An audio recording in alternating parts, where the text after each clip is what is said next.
The night the sheriff's lights washed across my fishing cabin, I genuinely thought they had taken a wrong turn, because nothing about the evening felt like the kind that ends with law enforcement walking across a muddy clearing toward the porch you built with your own hands.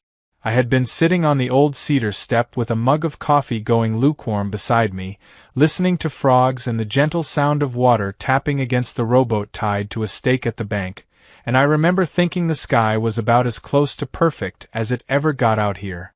The cabin smelled like wood smoke and damp pine from the snowfall earlier in the week, and my biggest worry had been whether the perch fillets in the cooler were getting too warm because I'd forgotten to bury the ice deeper. Then the flashing lights bounced off the surface of the pond, rippling the reflection of the trees into jagged shapes, and for a second I honestly thought someone from the subdivision had just bought a new car with weird headlights, because the idea that those colors were meant for me felt ridiculous. But the sound of tires on the gravel track made everything very real very fast.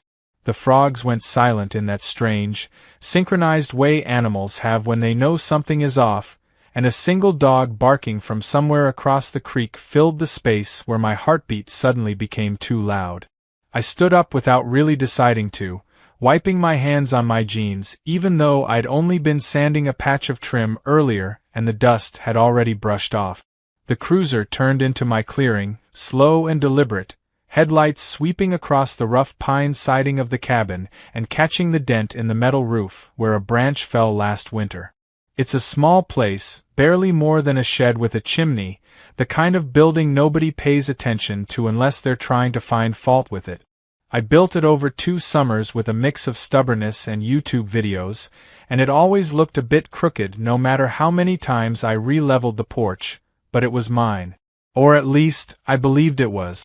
The deputies got out, an older guy with a mustache and a younger woman with her hair pulled back so tightly I wondered if it hurt, and both had that composed, mildly cautious posture you see when they aren't expecting danger but know that people do stupid things in the woods.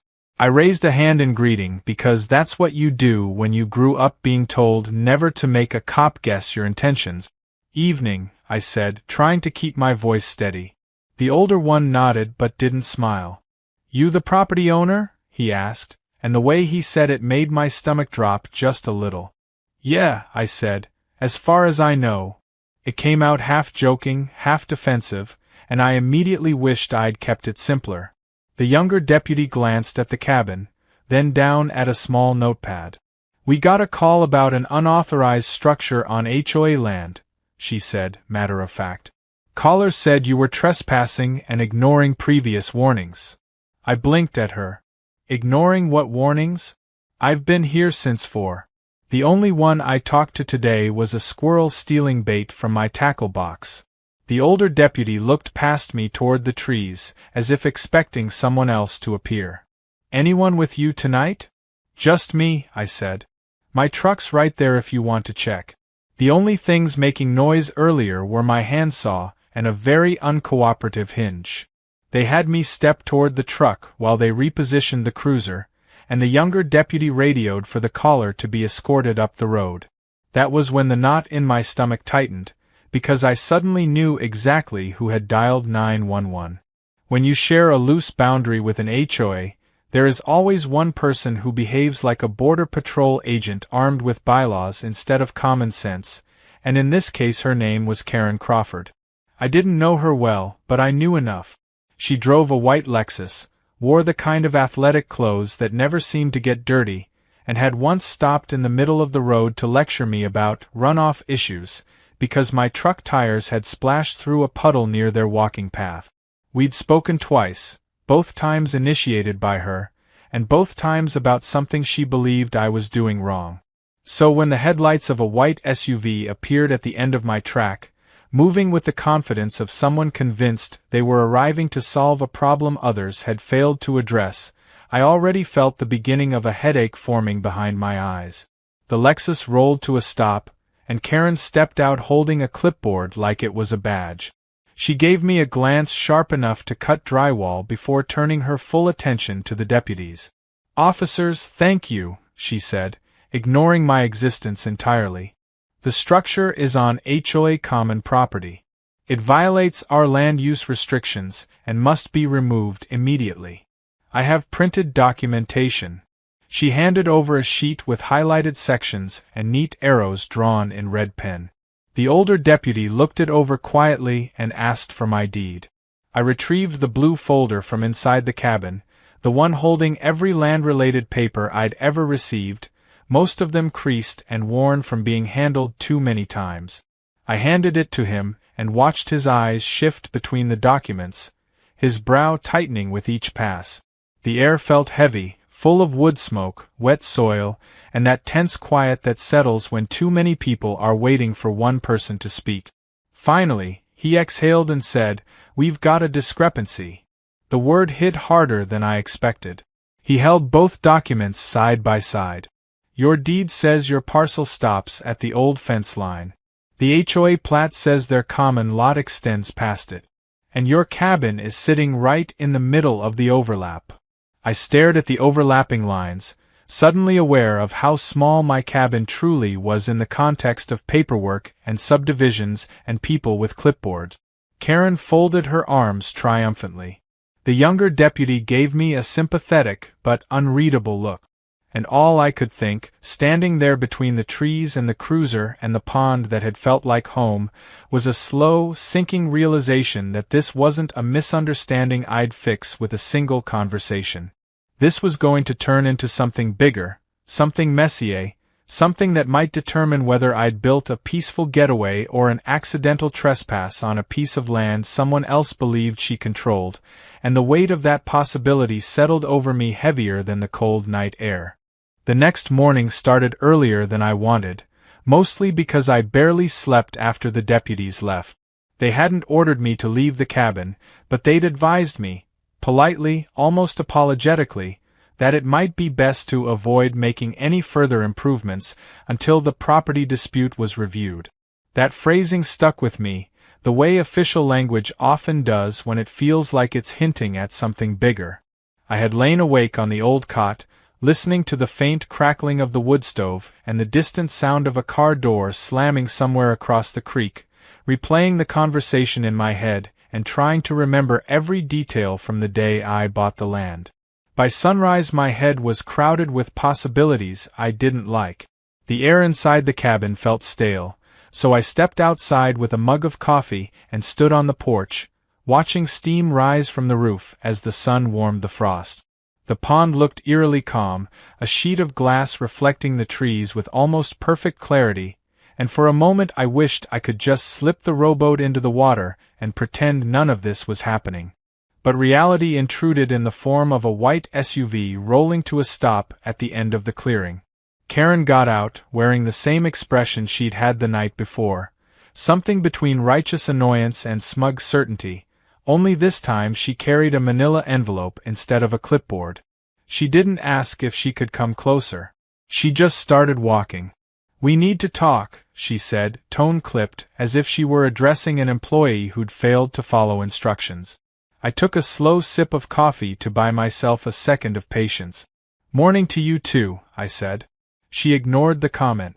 "I've brought documentation from the HOA attorney." She handed me the envelope and crossed her arms, feet planted as if preparing for a debate she fully expected to win. I opened it carefully.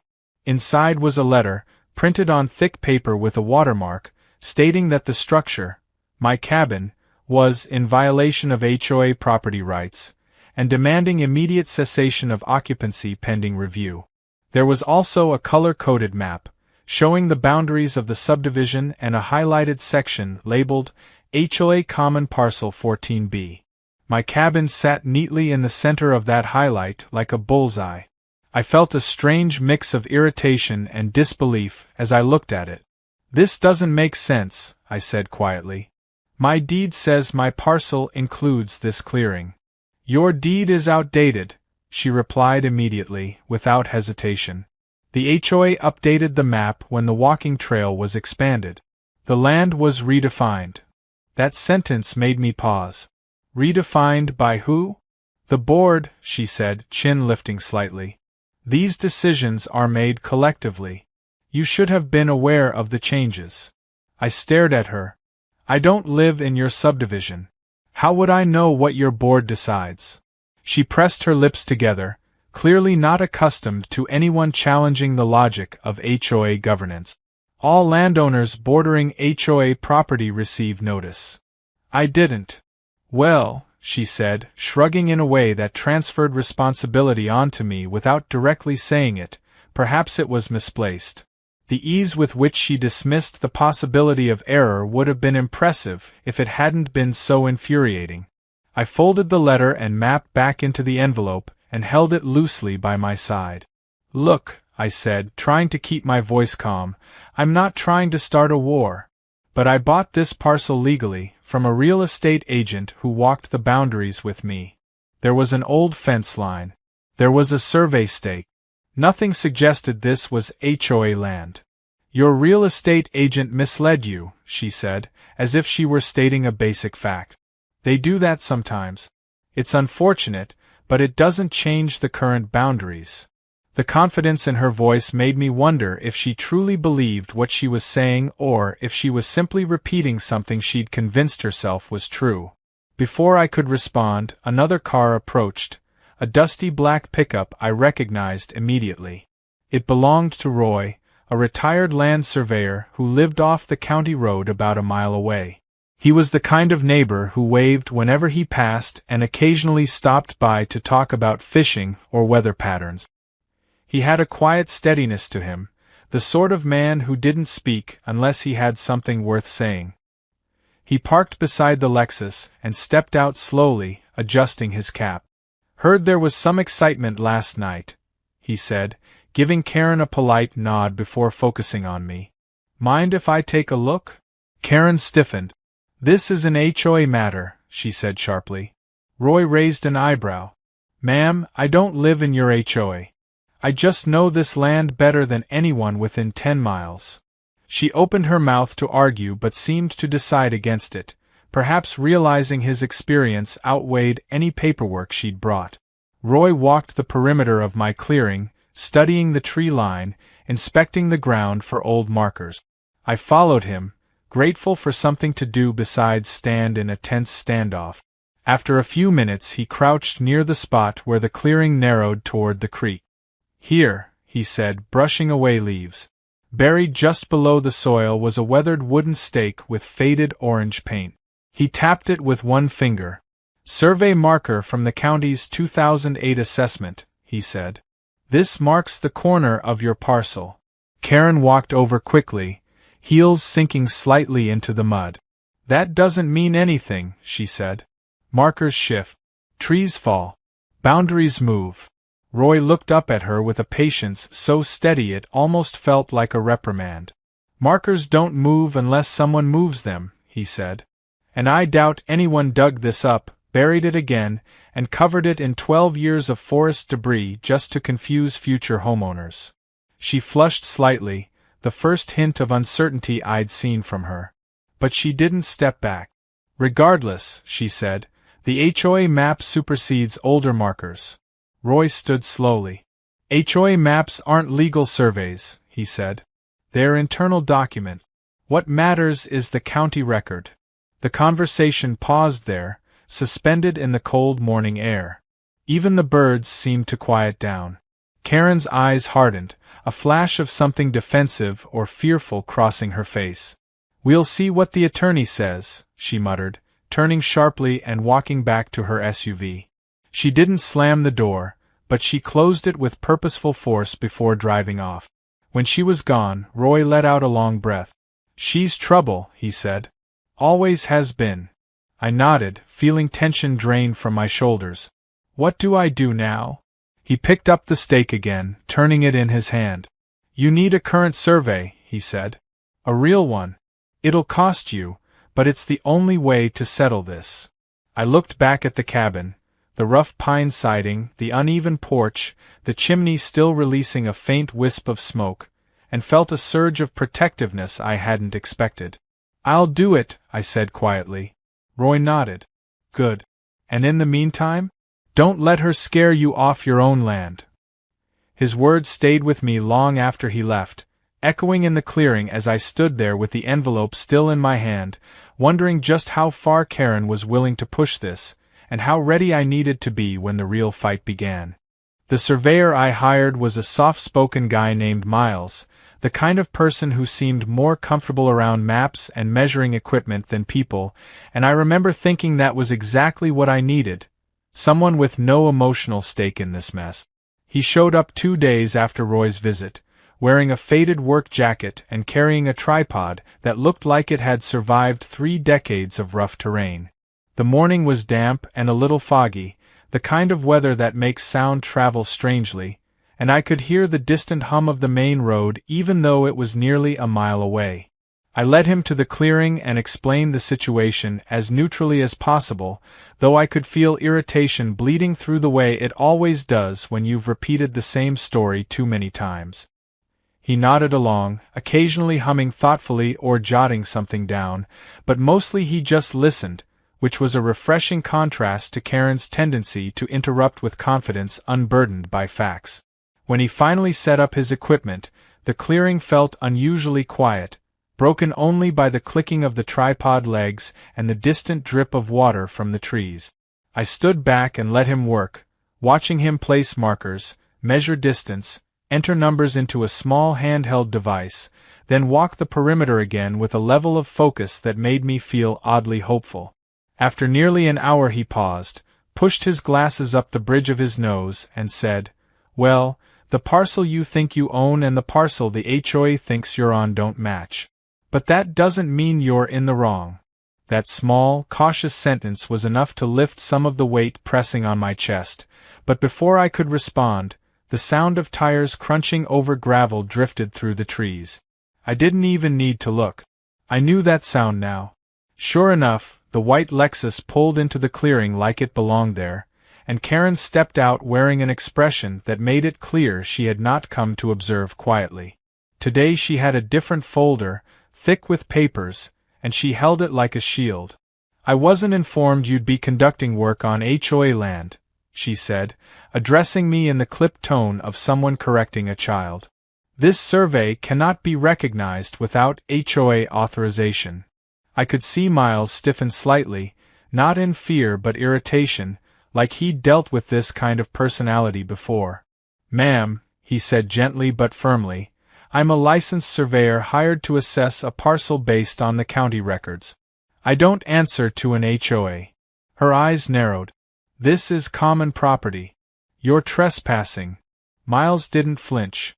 "Unless your HOA filed an updated plat with the county, and I can tell you right now they didn't, your map is an internal document.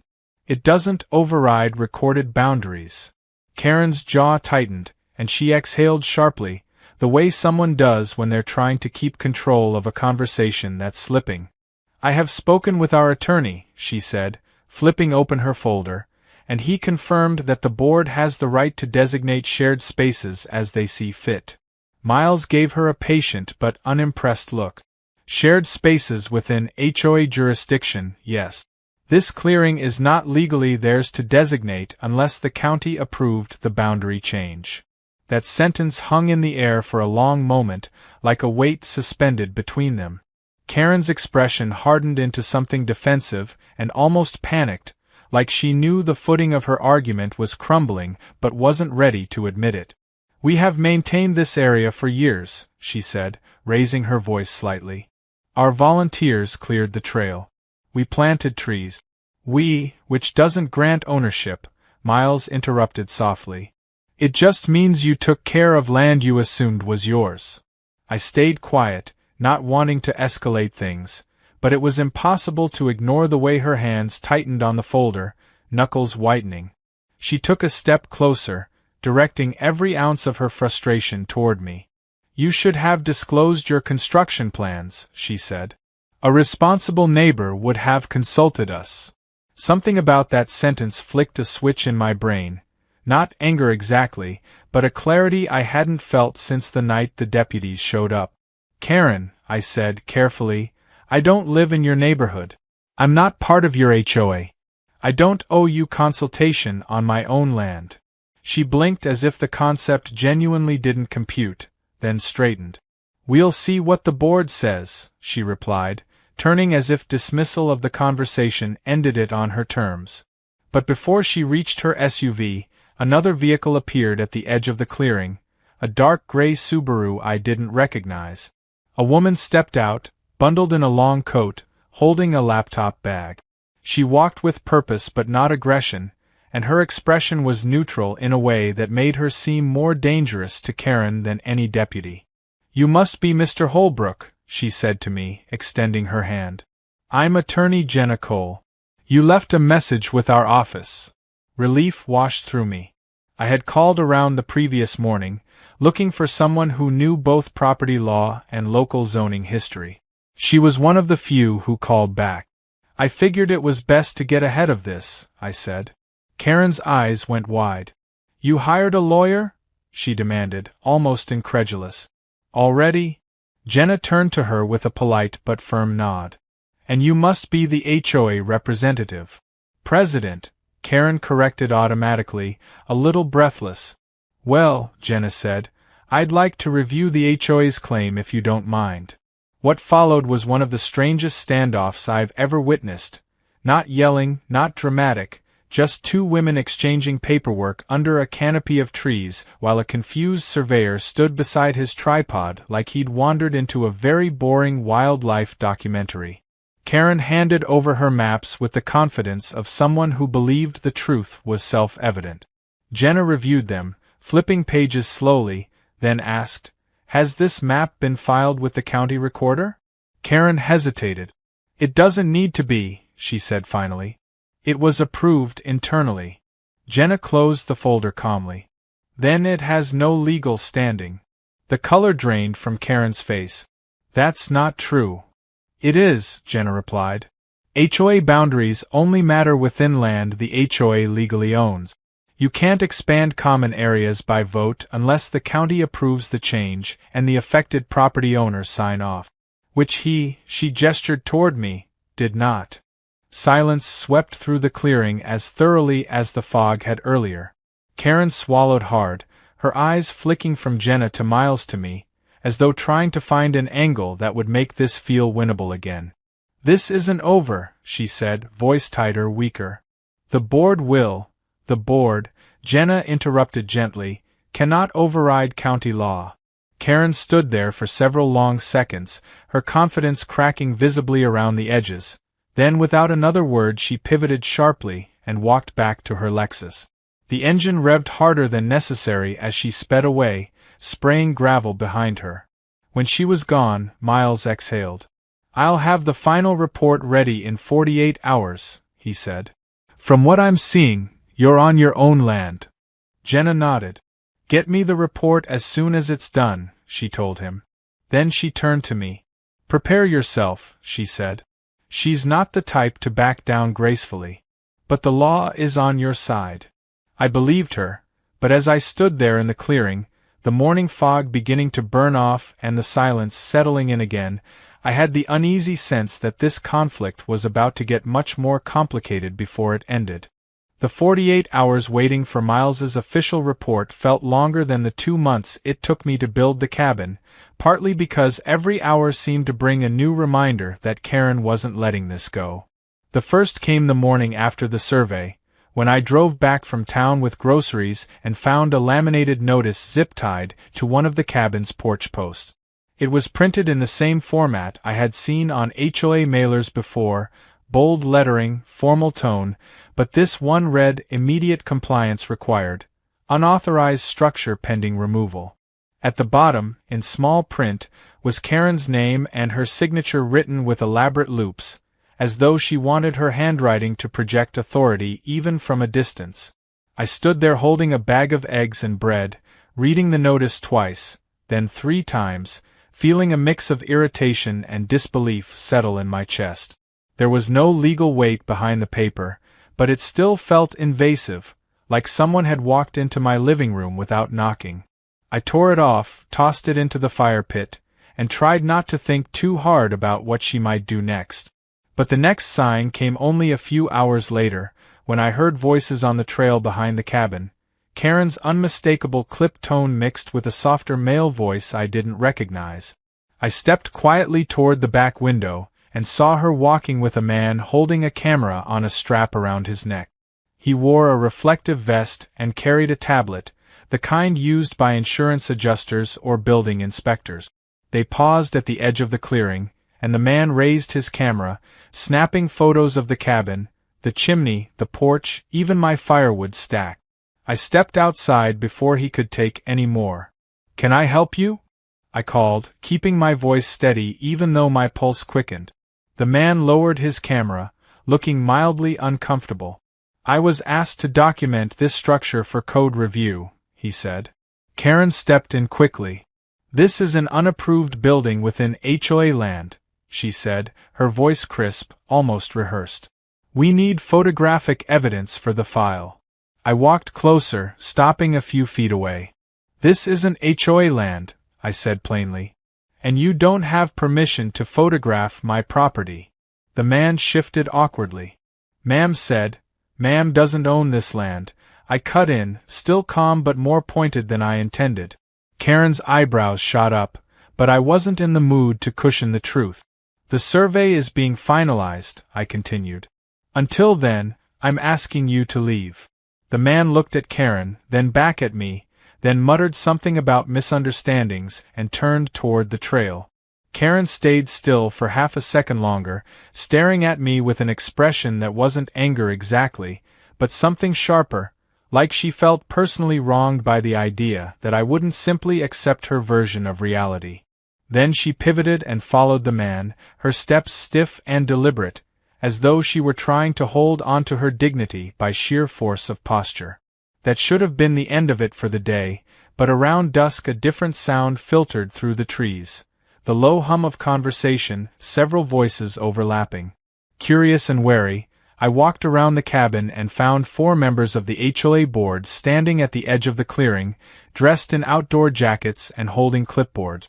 One wore a hat embroidered with the name of the subdivision, and another carried a rolled-up poster tube. Karen stood slightly ahead of them, her expression triumphant, as if reinforcements had finally arrived. "We're conducting a site walk," said a tall man with a gray beard who introduced himself as the board secretary, "to evaluate the extent of encroachment on our common parcel." I felt a wave of tired amusement wash through me. "You don't have jurisdiction here," I said, keeping my tone as neutral as possible. "This is an active legal boundary review.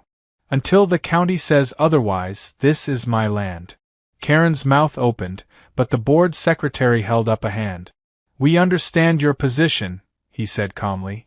"But until we see the survey results ourselves, we're obligated to review potential violations." Something about his even tone made it hard to respond harshly. He didn't seem hostile, more like someone following procedure without entirely believing it applied. The others dispersed slightly, looking at trees, scribbling notes, or gesturing at invisible lines in the dirt. Karen hovered near the secretary, whispering something animatedly, but he barely reacted. After a few minutes he approached me. "For what it's worth," he said quietly, "we didn't know the map had changed. Karen brought the new one to the board earlier this week." I blinked at him. "Changed? By who?" He looked uncomfortable. "She redrew some boundaries based on her interpretation of trail maintenance records." I stared at him, unsure if I had heard correctly. "She redrew the map herself?" He rubbed the back of his neck. "Apparently she updated the common parcel outlines to include areas she believed had been maintained by the HOA.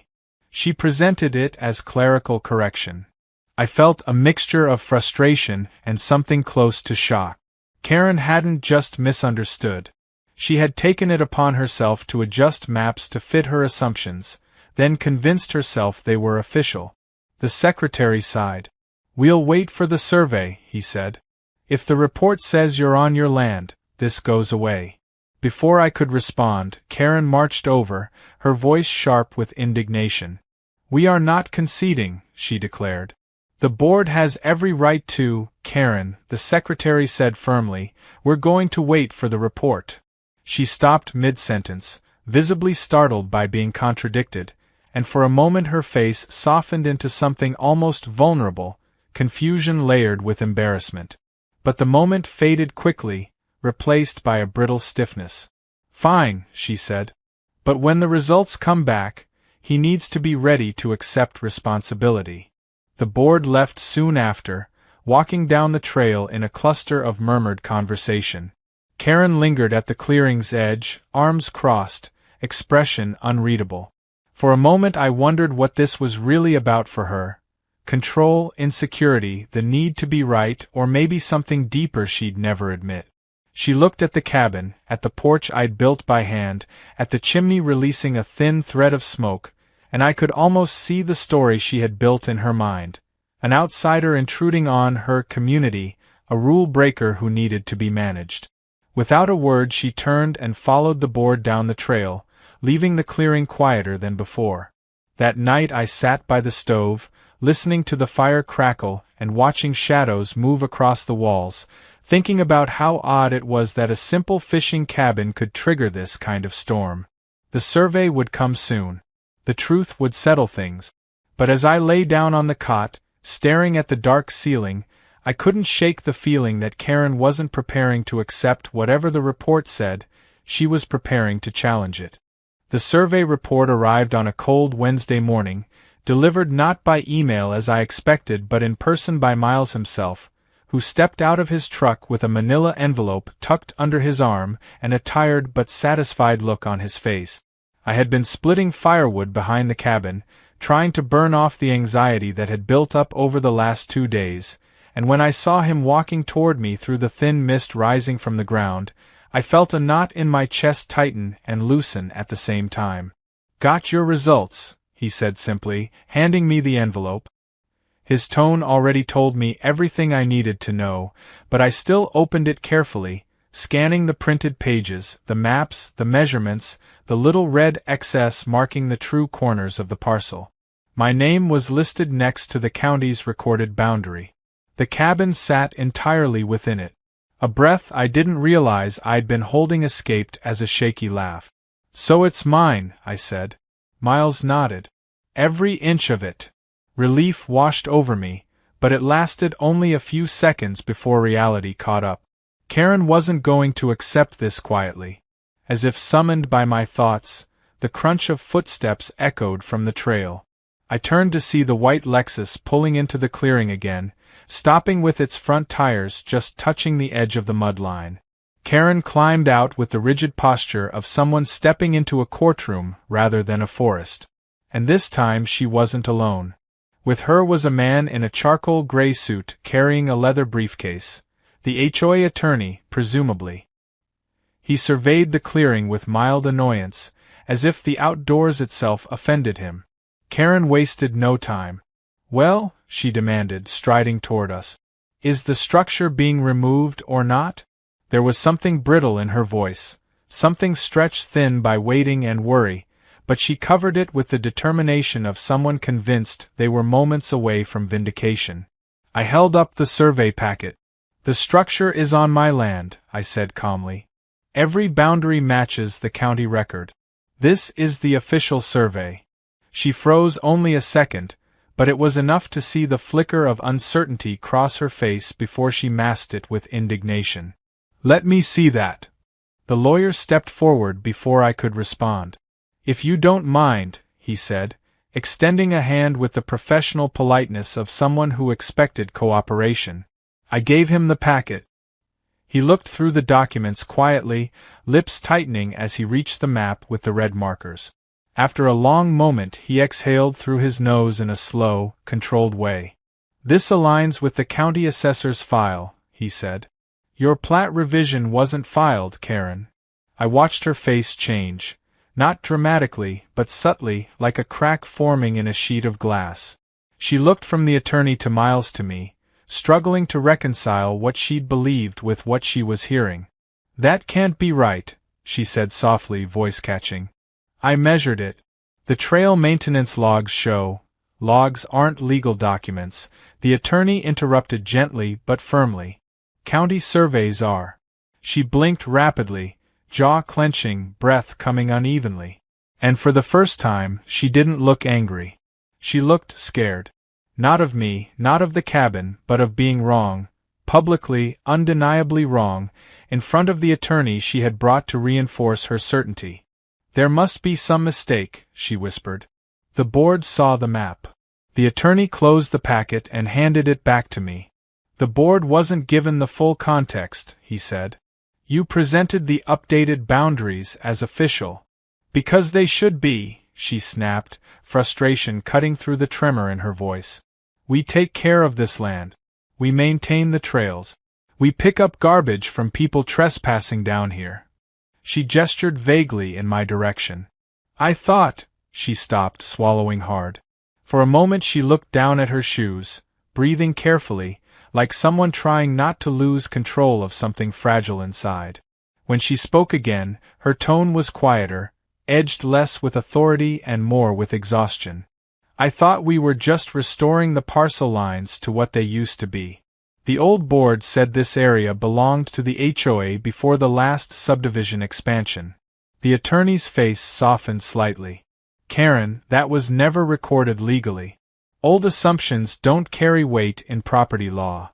She stared at him, shoulders curling inward almost imperceptibly. The fight drained out of her posture, leaving something smaller, something closer to hurt than hostility. It was strange seeing her like that, someone who had spent weeks projecting unwavering certainty now confronting the truth she'd pushed aside. For a moment I felt an unexpected twinge of sympathy. It passed quickly, but it was real. She took a step back, pressing a hand to her forehead. I didn't mean to escalate this, she murmured. I thought someone was building on our land without permission. I thought I was doing the right thing. The attorney sighed quietly. Your intentions don't change the facts, he said. But they may help the board understand what happened. Karen looked at me then, really looked, not with the suspicion or judgment she'd directed at me for weeks, but with something closer to apology, though not quite willing to be spoken aloud. I didn't want a conflict, she said. I just wanted to protect the community.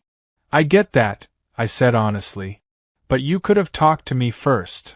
A tight, embarrassed smile flickered across her lips before fading. I'm not always good at conversations like that. The attorney cleared his throat, sensing the moment needed direction. We'll notify the board, he said. This matter is closed as far as the HOA is concerned.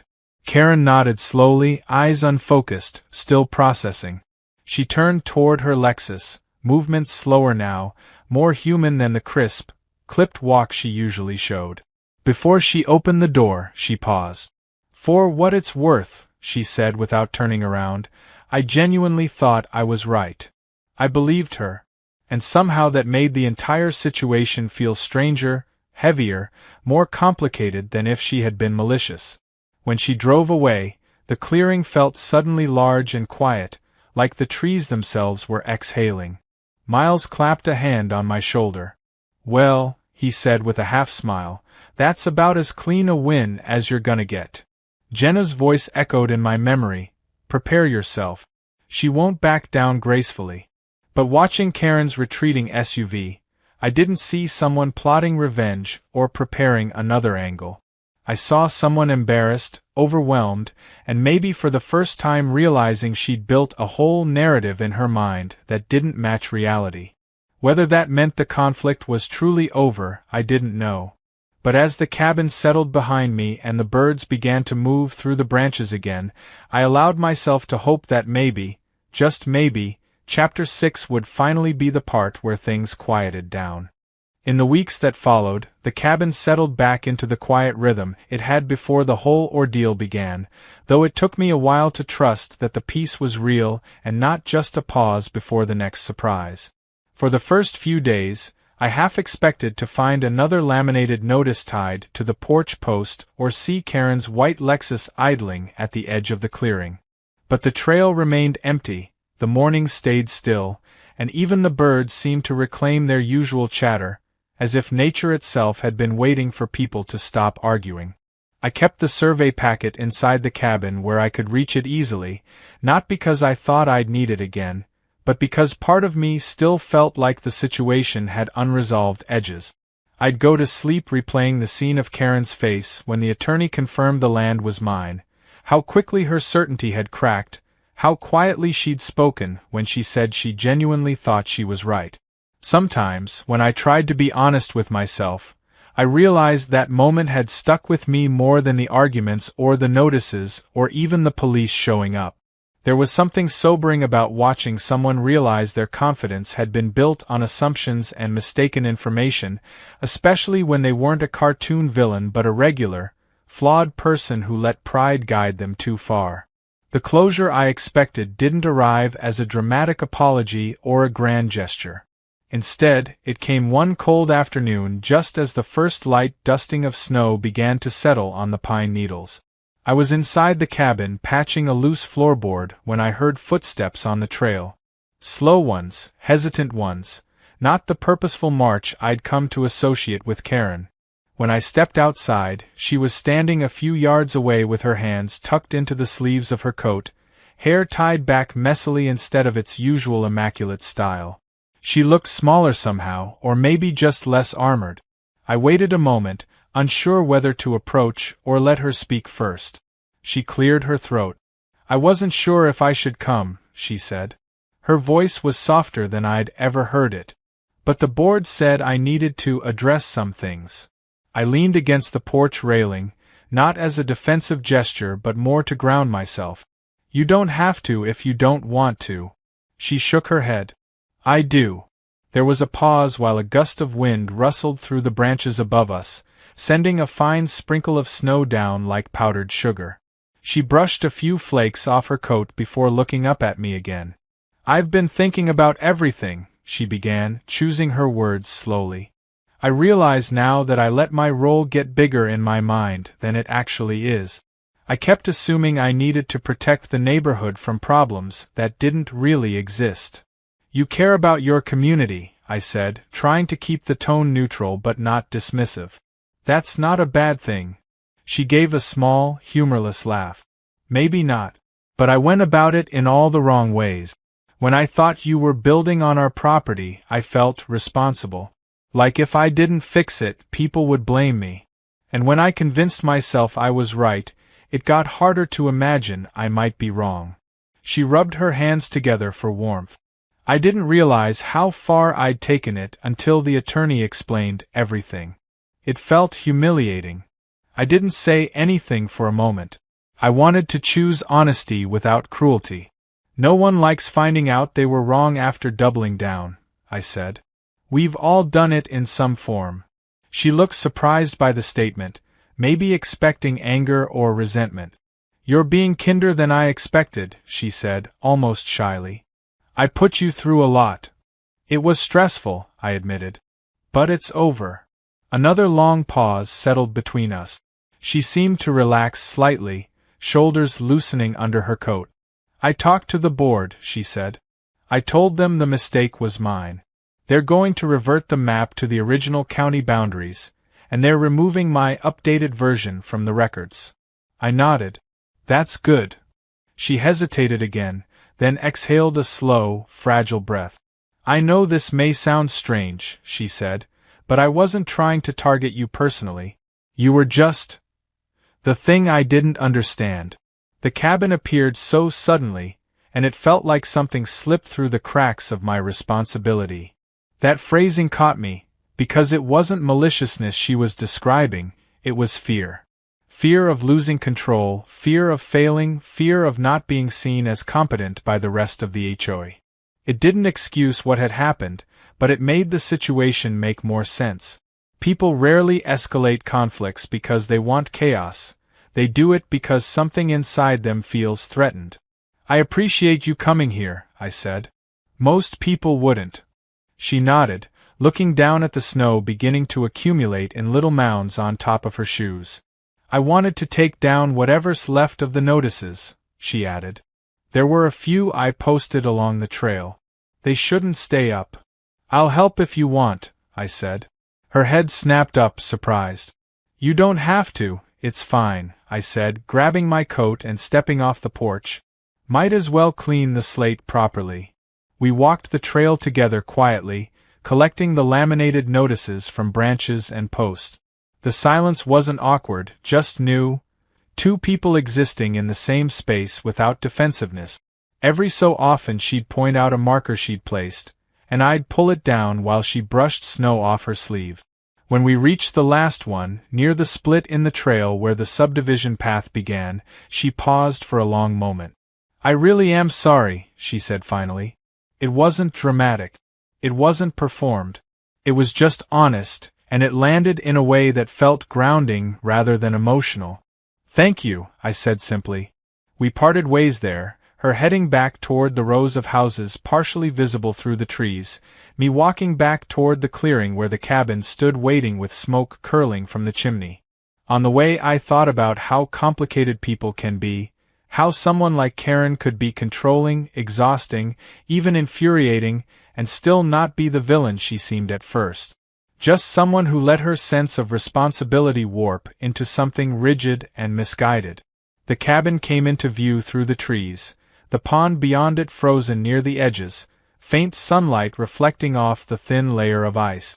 For the first time in months, it looked exactly the way it had when I first built it, quiet, undisturbed, unthreatened. When I stepped back inside and shut the door behind me, the warmth from the stove enveloped me, and I realized the tension in my shoulders had finally eased. Outside, the world was still cold and imperfect and full of people who misunderstood each other, but inside, for the moment, everything was calm. And that felt like the most realistic and earned ending I could have hoped for.